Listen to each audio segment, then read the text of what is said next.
Hello everyone, welcome to my educational channel Social Sphere by Vanita. इस channel पे आपको political science class 11 and 12 and social science related videos मिलेंगी।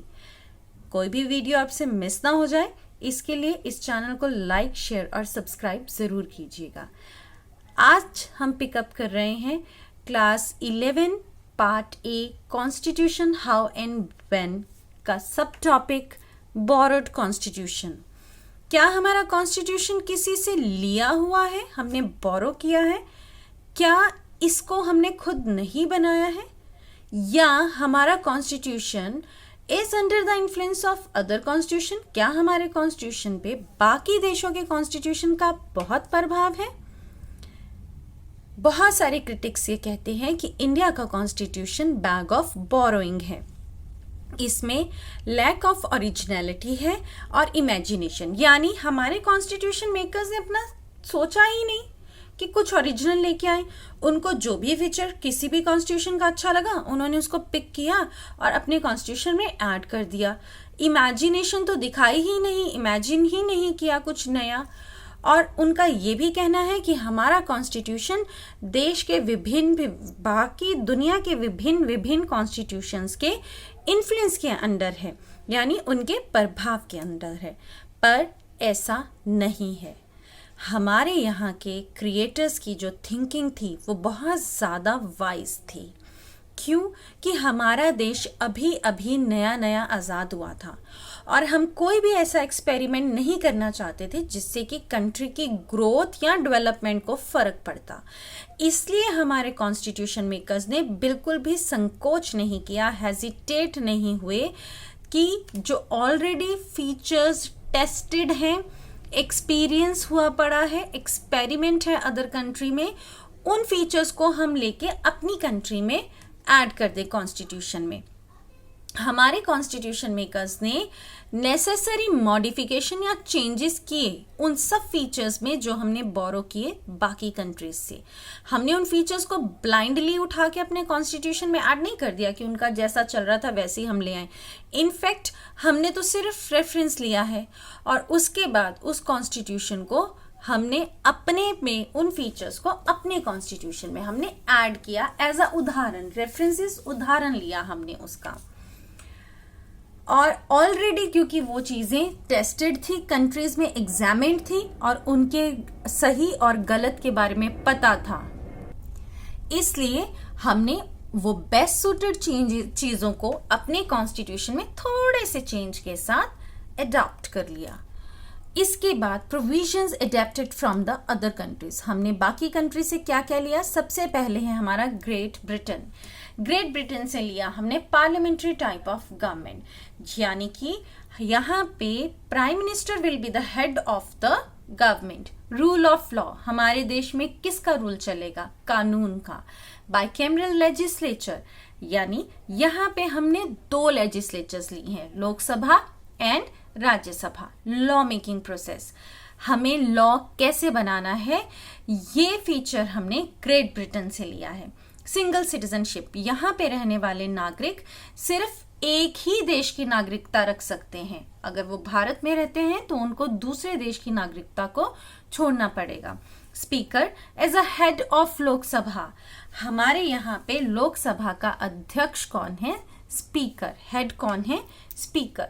ये सब features हमने great Britain से लिए। उसके बाद हमने यूएसए से लिया फंडामेंटल राइट्स, यानी कि मौलिक अधिकार।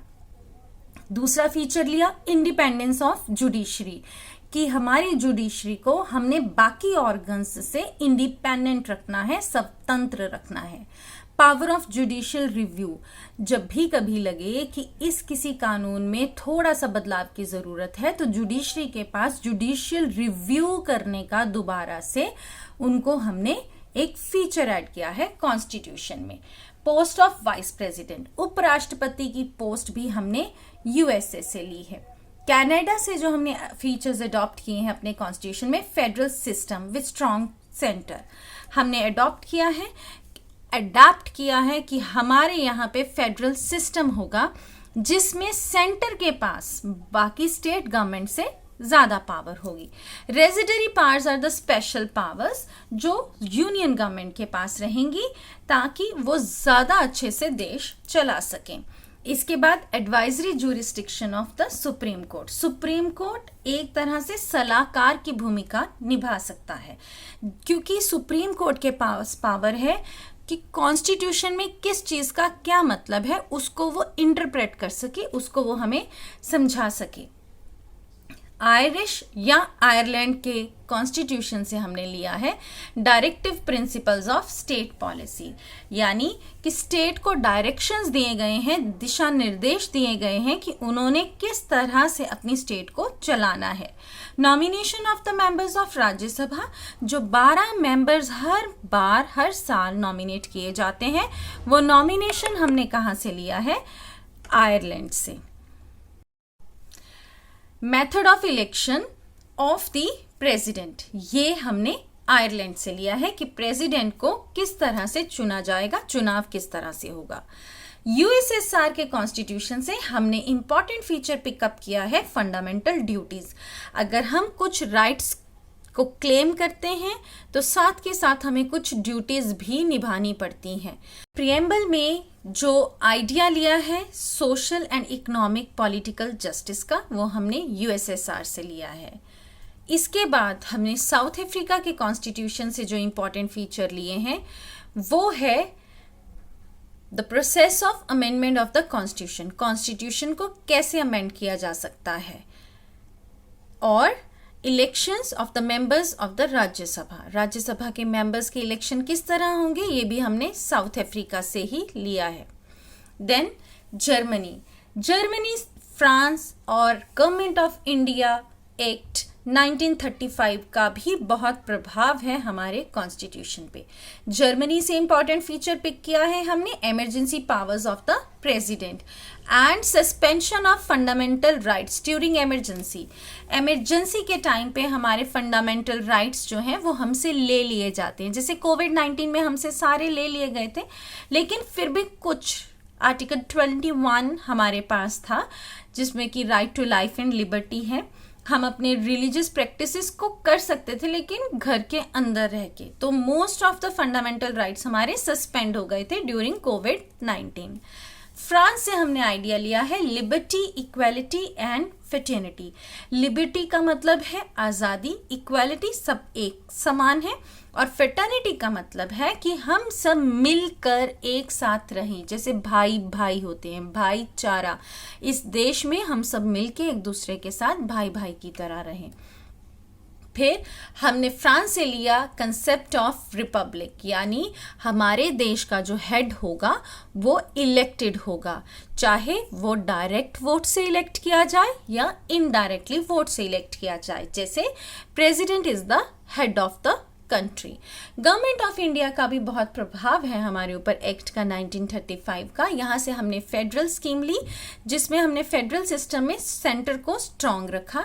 गवर्नर की पोस्ट हमने यहाँ से ली, और हर स्टेट में आपके सामने एक गवर्नर ज़रूर है जो अब उतनी ही पावर्स इंजॉय करते हैं जो रोल सेंटर में प्रेसिडेंट इंजॉय करते हैं। जुडिशरी कैसी होगी ये भी हमने गवर्नमेंट ऑफ इंडिया एक्ट 1935 से लिया। हम अपना एडमिनिस्ट्रेशन कैसे चलाएंगे, और पब्लिक सर्विस कमीशन इसको हमने एस्टैब्लिश किया, और अब तो पब्लिक सर्विस कमीशन जो है आपकी स्टेट्स के पास भी है। तो ये सब चीज़ें भी हमने गवर्नमेंट ऑफ इंडिया एक्ट से लिया। हम लोगों का कॉन्स्टिट्यूशन मेकर्स ने कोई गलती नहीं की है। ये जो धारणा है कि हमारा कॉन्स्टिट्यूशन बाकी जगहों से आया है और इसमें कोई ओरिजिनलिटी नहीं है, ये बिल्कुल गलत है। हमारा कॉन्स्टिट्यूशन मेकर्स इतने ज़्यादा वाइज थे कि उन्होंने हमें एक स्ट्रॉन्ग कॉन्स्टिट्यूशन दिया है जिसके बलबूते पे हमारा कॉन्स्टिट्यूशन आज भी चल रहा है, और हमारा देश बहुत अच्छे से तरक्की कर रहा है उसी कॉन्स्टिट्यूशन के बलबूते पे। याद रखिएगा हमेशा कि हमारे पॉलिटिशियंस में आपस में फाइट होती है, लेकिन किसी ने भी आज तक कॉन्स्टिट्यूशन को चैलेंज नहीं किया है। इसका मतलब कॉन्स्टिट्यूशन मेकर्स ने हमें एक बहुत ही स्ट्रॉन्ग फाउंडेशन बना के दी है कि भारत आने वाले समय में तरक्की कर सके। ऐसी ही वीडियोस और देखने के लिए मेरे चैनल को लाइक, शेयर और सब्सक्राइब ज़रूर कीजिएगा। Thanks for watching.